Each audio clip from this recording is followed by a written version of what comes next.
आपने महसूस किया होगा कि जो लोग अच्छे कर्म करते हैं वो परेशान रहते हैं, वहीं जो बुरे कर्म करते हैं वो खुशी से रह रहे होते हैं। अच्छे कर्म करने वाले परेशान होते हैं कि आखिर उन्हें इतनी परीक्षा क्यों देनी पड़ रही है, जबकि जो अधर्म की राह में है वो खुश है और जिंदगी का लुत्फ उठा रहे हैं। अगर आपके मन में भी ये सवाल आया है तो आज हम आपको इसका जवाब देंगे। ये जवाब वो है जो भगवत गीता में लिखा है और श्री कृष्ण ने अर्जुन को दिया था। भगवत गीता में वर्णित कथा के अनुसार जब भी अर्जुन के मन में कोई दुविधा होती थी तो वो श्री कृष्ण के पास पहुंच जाते थे। एक बार की बात है, अर्जुन भगवान श्री कृष्ण के समीप आकर कहा कि वो दुविधा में है और इसका जवाब वो श्री कृष्ण से चाहते हैं। श्री कृष्ण ने पूछा कि क्या सवाल है।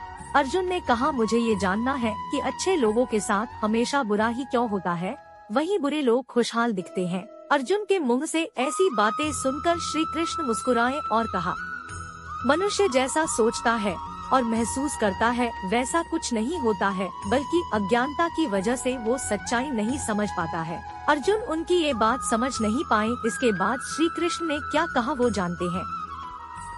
श्री कृष्ण ने अर्जुन से कहा, पार्थ, मैं तुम्हें एक कथा सुनाता हूँ, उसे सुनकर तुम समझ जाओगे कि हर प्राणी को उसके कर्म के हिसाब से ही फल मिलता है। प्रकृति हर किसी को अपनी राह चुनने का मौका देती है। अब वो मनुष्य की इच्छा पर निर्भर करता है कि उसे धर्म की राह चुननी है या अधर्म की। कथा शुरू करते हुए श्री कृष्ण ने कहा, एक नगर में दो पुरुष रहा करते थे। एक पुरुष व्यापारी था जिसके जीवन में धर्म की बहुत महत्ता थी।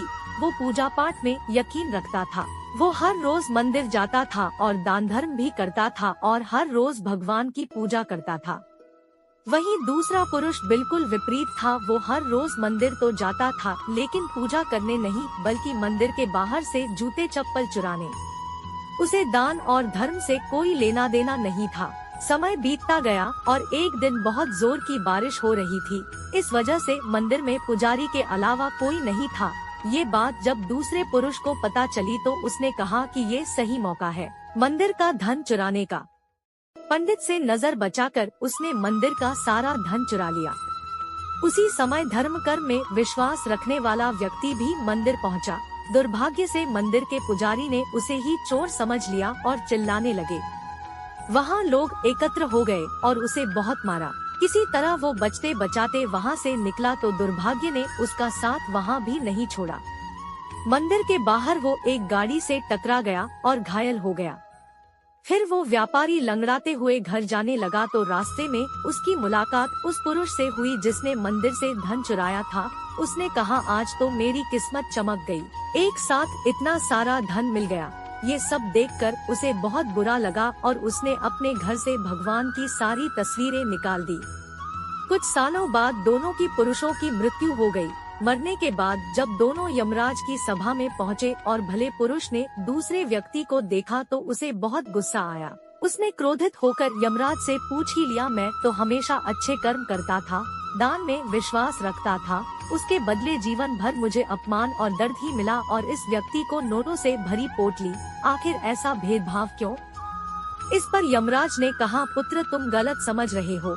जिस दिन तुम्हारी गाड़ी से टक्कर हुई थी वो दिन तुम्हारे जीवन का आखिरी दिन था, परंतु तुम्हारे अच्छे कर्मों की वजह से तुम्हारी मौत सिर्फ एक छोटी से चोट में बदल गई। तुम इस दुष्ट व्यक्ति के बारे में जानना चाहते हो। दरअसल इसके भाग्य में राजयोग था, मगर इसके कुकर्मों और अधर्म की वजह से वो सिर्फ एक छोटी सी धन की पोटली में बदल गया। कथा सुनाने के बाद श्री कृष्ण अर्जुन से कहते हैं, पार्थ, क्या अब तुम्हें तुम्हारे सवाल का जवाब मिल गया? ऐसा सोचना कि भगवान तुम्हारे कर्मों को नजरअंदाज कर रहे हैं, ये बिल्कुल भी सत्य नहीं है। भगवान हमें कब क्या किस रूप में दे रहा है मनुष्य को समझ में नहीं आता है, मगर आप अच्छे कर्म करते रहें तो भगवान की कृपा हमेशा बनी रहती है। इसलिए अपने अच्छे कर्मों को बदलना नहीं चाहिए, क्योंकि उसका फल हमें इसी जीवन में मिलता है।